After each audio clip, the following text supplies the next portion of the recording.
Down the hill.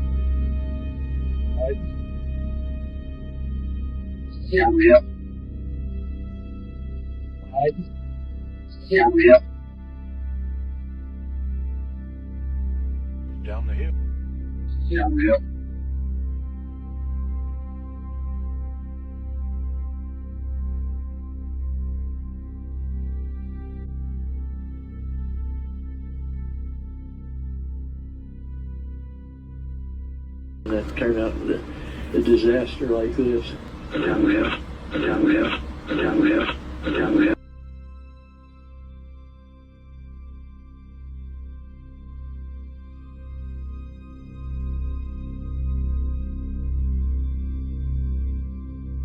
That turned out a disaster like this.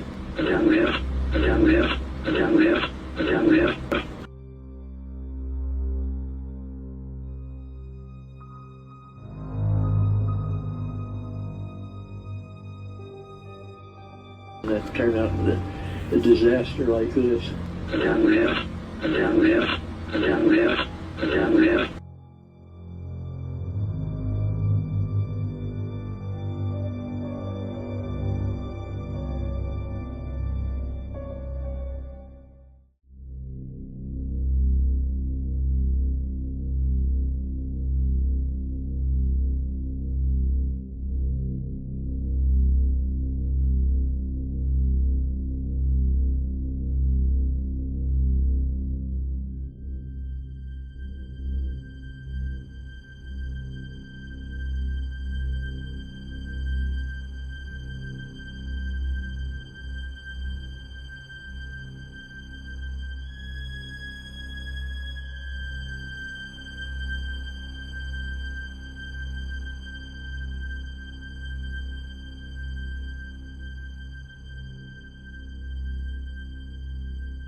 Logan had a criminal history, including violence towards women, and he told numerous ex-partners that he would kill them.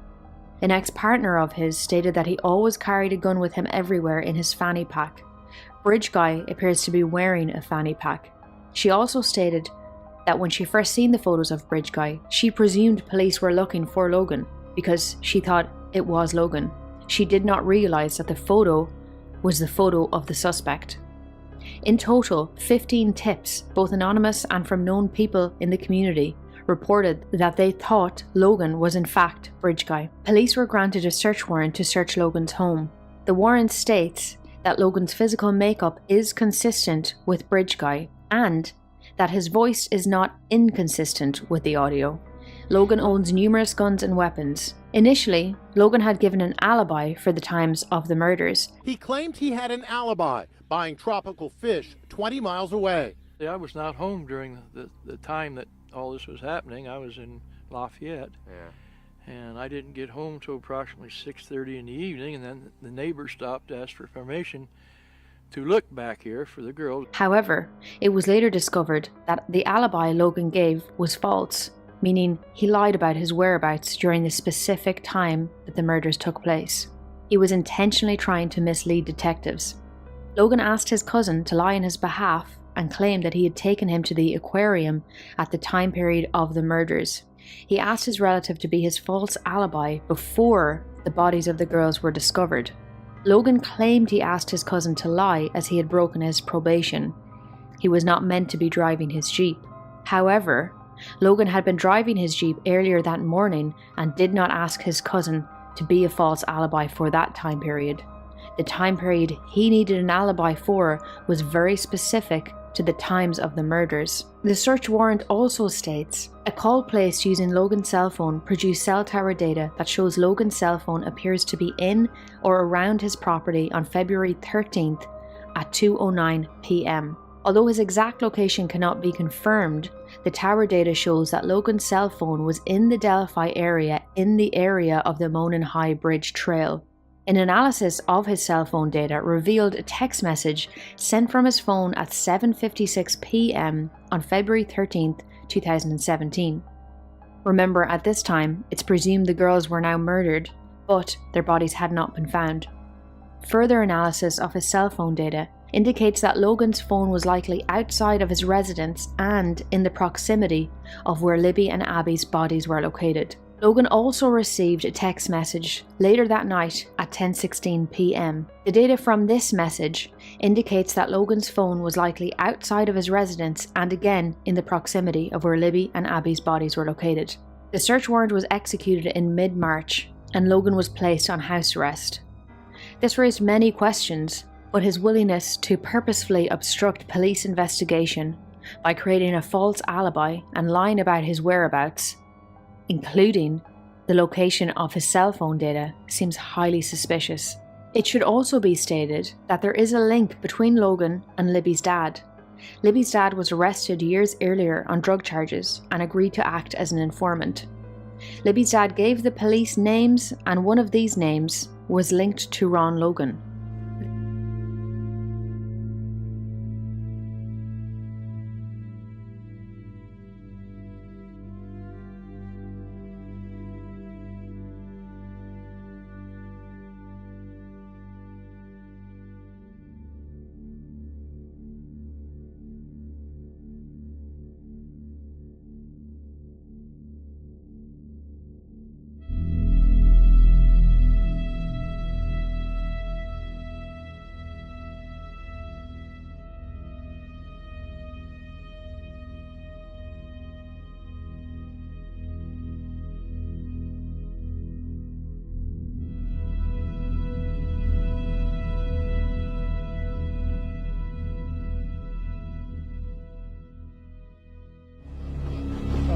Right here.